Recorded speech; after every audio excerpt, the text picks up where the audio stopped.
الحمد لله وكفى وسلام على عباده الذين اصطفى. أما بعد فأعوذ بالله من الشيطان الرجيم. بسم الله الرحمن الرحيم. فإذا قضيت الصلاة فانتشروا في الأرض وابتغوا من فضل الله واذكروا الله كثيرا لعلكم تفلحون. صدق الله العظيم. اساتذہ اکرام اور مہمان اعظام اور حاضرین اور عزیز ساتھیوں، میں نے آپ حضرات کے سامنے اس وقت جس آیت کریمہ کی تلاوت کی ہے وہ آیت سورۃ جمعہ کی ایک آیت ہے. اس آیت کریمہ میں سبحانہ تعالیٰ نے یہ ارشاد فرما رہے ہیں کہ جب جمعہ کی نماز ہو جائے تو تم زمین میں پھیل جاؤ اور اللہ کا رزق تلاش کرو، جتنا ہو سکے اللہ تعالیٰ کا ذکر کرتے رہو تاکہ تم کامیاب ہو جاؤ.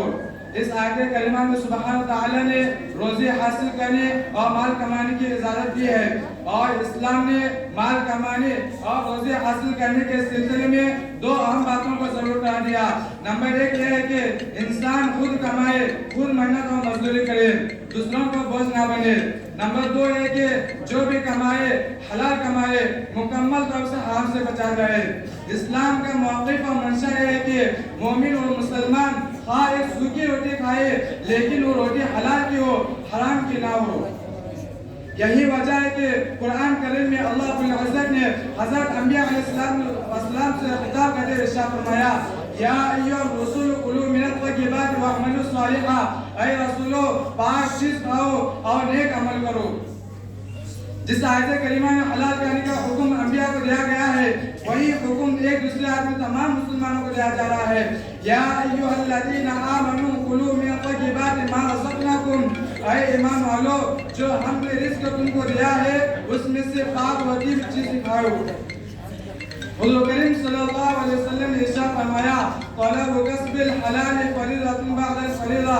جس طرح مسلمانوں پر نماز، روزہ، زکات، حج فرض ہے، اسی طرح ایک حلال کمانا بھی فرض ہے. جو لوگ صنعت و حرفت، کاروبار و تجارت میں حلال و حرام کا بالکل خیال نہیں کرتے، جائز و ناجائز سب جمع کرنے کے فکر میں لگے رہتے ہیں، تو ان کے لیے انتہائی سخت وعید ہے.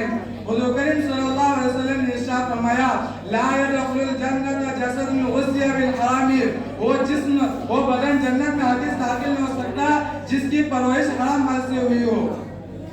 ذرا تصور کیجیے کتنے سخت وعید ہیں، اس کے بعد بھی ہمیں حلال و حرام، جائز و ناجائز کے تمیز کے بغیر کمانے میں مشغول رہتے ہیں.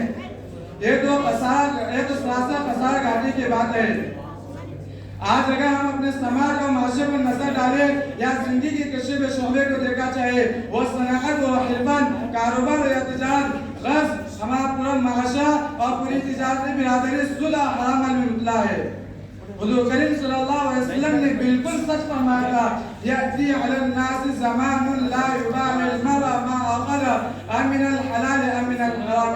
قیامت کے قریب لوگوں پر ایک ایسا زمانہ آئے گا کہ آدمی کو اس بات کی پرواہ تک نہیں ہوگی کہ میں نے جو کمایا ہے وہ حلال طریقے سے کمایا ہے حرام طریقے سے. بلا شک اس بات کر سکتے ہیں یہی وہ زمانہ ہے جس کے بارے میں آپ صلی اللہ علیہ وسلم نے پیشن گوئی فرما دی. آج سود کی ہر جگہ فرما رہے، سود کہیں یسوع بیمار کی شکل میں اور کہیں لون کا پیسے کی شکل میں. حالانکہ یہی وہ سود ہے جس کی حرمت اور نفست قرآن کریم میں 10 آیتیں نازل کی ہوئی ہیں، اور حضور کریم صلی اللہ علیہ وسلم کے ایسی 40 احادیثیں ہیں جس میں سود کے بارے میں سخت مذمت بیان فرمایا ہے. اللہ تعالیٰ کا ارشاد ہے، یمحق اللہ الربا ویربی الصدقات واللہ لا یحب کل کفار اثیم. اللہ تعالیٰ سود کو گھٹاتے ہیں اور صدقہ و خیرات کو بڑھاتے ہیں. اللہ تعالیٰ کسی کفر کرنے والے اور گناہ کرنے والے کو پسند نہیں کرتے.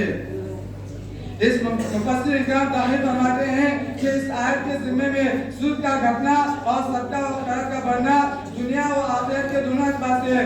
آخرت کے اعتبار سے یوں ہے کہ سود خوری کا مال ذرہ برابر بھی آخرت میں کام نہیں آئے گا، بلکہ وہ مال اس کو وبال بن جائے گا.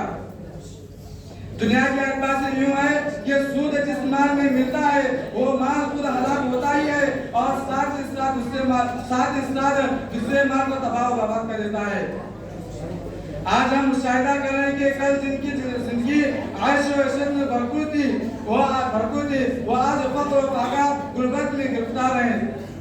کل جو کروڑ پتی اور اربپتی کہلاتے تھے وہ آج پائی پائی کے محتاج ہیں.